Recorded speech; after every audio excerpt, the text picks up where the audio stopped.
भाई लोग नमस्कार, कैसे हैं आप लोग। दोस्तों देखिए, कल बीफा अवार्ड शो था पटना में।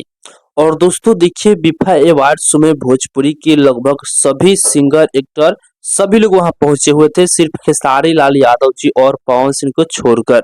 दोस्तों जिसमें शिल्पी राज भी पहुंची हुई थी। और आप लोगों से बता दें कि शिल्पी राज जी को मिला है डिजिटल वॉइस का अवार्ड, शिल्पी राज जी को मिला हुआ है। और दोस्तों आप लोगों से बता दें कि वहां टुनटुन यादव जी भी पहुंचे हुए थे और भोजपुरी के तमाम सुपरस्टार वहां पहुंचे हुए थे। लेकिन अभी तक टुनटुन यादव जी को कौन सा अवार्ड मिला हुआ है, अभी तक टुनटुन यादव जी इसका जानकारी नहीं दिया है। लेकिन जैसे ही जानकारी मिलेगा कि टुनटुन यादव जी को कौन सा अवार्ड मिला हुआ है बीफा अवार्ड शो में, तो दोस्तों आप लोगों को अगले वीडियो में हम जानकारी दे देंगे। बाकी शिल्पी राज जी को जो अवार्ड मिला है, आप लोग इस अवार्ड के बारे में क्या कहना चाहते हैं कमेंट बॉक्स में बताइएगा। और इसी के साथ हम इस वीडियो को समाप्त करते हैं।